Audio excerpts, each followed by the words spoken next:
Hey guys, so we are exploring Boulder today. Boulder is known for its amazing little shops, and so we're going to take you around and figure out some cool places in Boulder. I'm expecting some interesting finds. Keep Boulder weird. Alright guys, so we are at the Savannah Bee Company here in Boulder, and we are at the mead tasting room. We just got a little bit of history on mead. It goes back to the 1700s, back to the Vikings, and even further than that. Mead is the oldest recorded alcohol in history. So I'm pretty excited to try some of this. I haven't had mead in a very long time. We're starting off with traditional, these cute little glasses. I feel like that like cinnamony type. So traditional mead is just water, yeast, and honey, but then variations come into play once they start experimenting. What were your thoughts on the SBC traditional mead? It was really good. Mead has a very sophisticated, very different flavor. So if you're not familiar with the mead in general, it's going to be very different. Our bartender Lauren today was saying there's a 3-taster rule. The first sip, you're kind of getting your mouth used to it. The second sip, you're adjusting even more. And the third, you're right on point. So by the third sip, you should have the feeling in your mouth, the taste. It should all be there. This is the second one. It's SBC Tupelo Blossom. It's actually made exactly the same, but just with different honey. So this is the Tupelo Nectar from down south. Oh, it's so much different. Wow. That is like super sweet. Lauren was saying people down south from where Tupelo honey is found, the trees only bloom for 2 weeks out of the year. Everyone down there says that's how honey should be made. There's no other kinds, and I think they're kind of right. I like honey. Oh yeah, okay. So we are on Nectar of the Hops from Redstone Meadery here in Boulder. So she was telling us how it was being made, and they do use hops like they use in beer, but they only use them for about an hour and then take them out. But she was saying that it gives the mead a really good balance between the sweetness of the honey and the hops. It's just a great job. Wow. That's good. It's like spring or summer in a glass. A cookout. Cookout. We got this one now, Rhythm and Blues from St. Ambrose Meadery in Michigan. The reason it is red is because there has been fruit involved in this, I'll say. It's blackcurrant and blueberries. If I could paint a picture for you guys, it's like honey and jam on a piece of toast. It's really smooth too. So this is Grateful Head. Lauren was just telling us about this. It's 3 different types of mead. It's Melomel, Capsamel, and Sizer, which means that 1, there's apples involved. Which is the Sizer. 2, there is fruit involved. Which is the Malomel, and in this one specifically they use mango. And the Capsamel is chili. It involves chili, habaneros. Wow. You don't get a lot of the heat, but the mango is fantastic in this. When a couple got married, the father of the bride, as part of the dowry, had to give the newlywed couple a 1-month supply of mead. This is why we say honeymoon. I'd like to take it a little bit further if I can. Chances are they didn't choose each other, probably arranged back in the day. I like to think the mead helped, for starters, in that first month.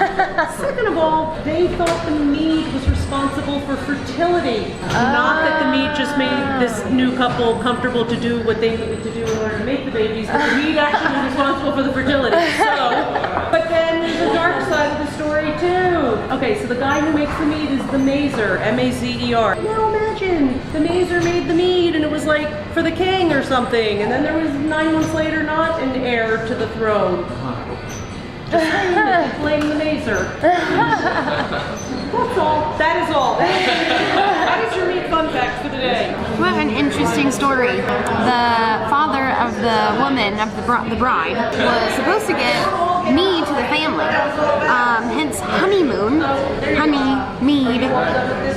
Wow. Now you are on to the Grateful Head, which is... Alright, so this is the last one on the list. It's called the Exerciser. And again, Sizer means made with apples. Star thistle honey, maple syrup, and just the right amount of cinnamon. So they're saying this is apple pie in a glass, but we'll give it a try. We'll give it a try. Yeah, they're right. Absolutely. That's crazy. This is incredible. That's crazy. It's almost like the cinnamon applesauce. You can get cinnamon applesauce in the store. This is what it is, an alcoholic version. We found it for you. It's possible.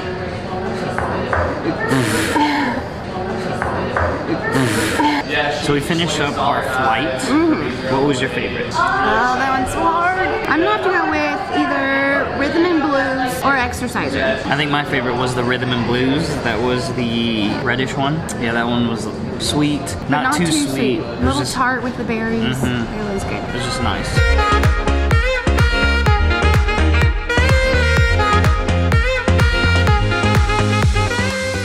So we hopped off of Pearl Street for a little bit, and we are at the Boulder Dushanbe Tea House.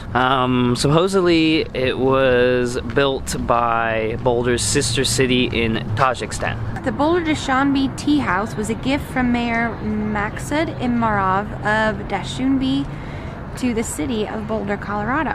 Immediately when you walk in, there is artwork absolutely everywhere. The ceilings are blue and green. It's very, very interesting. The woodworking is pretty incredible. I just smell chai everywhere. We are sitting out on the patio because it was about, what, hour and a half wait? So we got a couple pots of tea. I got the Rocky Mountain Mint. It smelled really good. I'm super excited about it. And I went with the ginseng mango mate. Smell doesn't really come through I wish we had video. smell-o-vision. The mint was definitely... He let us smell it right out of the can, and it was incredible. It was almost like just being up in the mountains and just having that fresh air. If I had to pick one, I would say the mint one is the one to go with. How's the mango? Do you taste the mango? Nah, not much mango going on. Tastes like tea. Tastes like tea, but you get hints of like vanilla somewhere in there. There are pages and pages that they had in their menus of black teas, oolong, white teas. They had an abundance. Herbal teas, yeah, it's crazy. I actually didn't even know this was here. So a really interesting spot. Behind the counter, buckets of tea. Anyone interested in tea or a tea connoisseur, or they just like the way this building looks? If you are in Boulder, it's just a couple blocks off of Pearl Street. 5-minute walk from Pearl Street. Even if you don't like tea, they have a great menu of snacks, and just to come and see the building itself is pretty incredible. Alright, so we just left the tea house. How did you find it? I thought it was really cool. It was something that I didn't even know was in Boulder, so kind of a neat little spot to find. And I will say, if I lived up here, I'd probably have a bad habit. Yeah, she said that she would be there every day. I could totally get used to something like that. Alright, so we're gonna stop at one more spot in Boulder. We'll see you when we get there.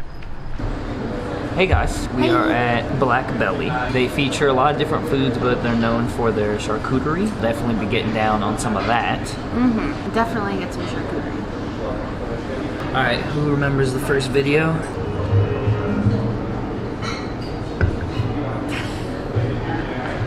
I got Sauvignon Blanc. I got Non-Tucky. So, they just brought us this little sample. It's almost like a little French fry with great preserves and cheese on the end with a little herb salad. Just from the kitchen. Super nice of them. Look at that thing. A little bitty guy. Wow.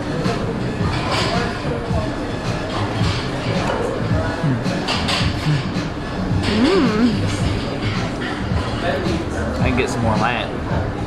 Yeah, give me more of that. Different flavors. It was like the perfect bite. Perfect.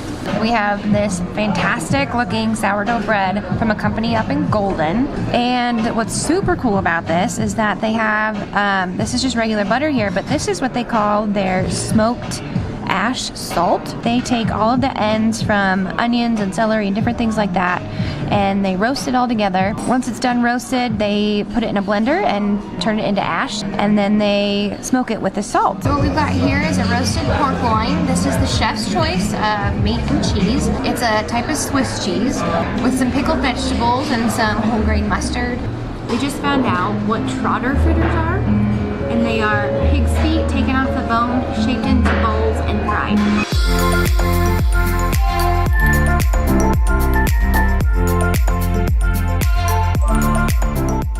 So what we got here is some grilled sausage.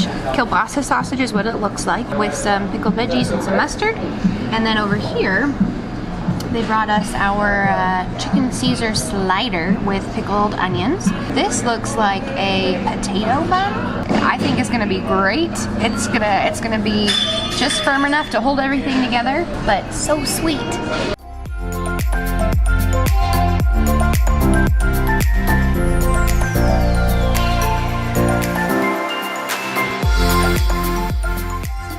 Alright guys, so we just finished up at Blackbelly. Some incredible small bites, a great happy hour. If you live in the Boulder area and you have not been here, I would definitely suggest it. And they use locally sourced ingredients, which is great. I actually try to look for that when I look for a restaurant. The creativity was off the charts in this one. I thought it was really, really neat. That's our day in Boulder. Boulder's got a lot of great places. Obviously, we couldn't go to all of them. If you've had a great experience in Boulder, leave it in the comments below and we'll try and check it out sometime. See ya!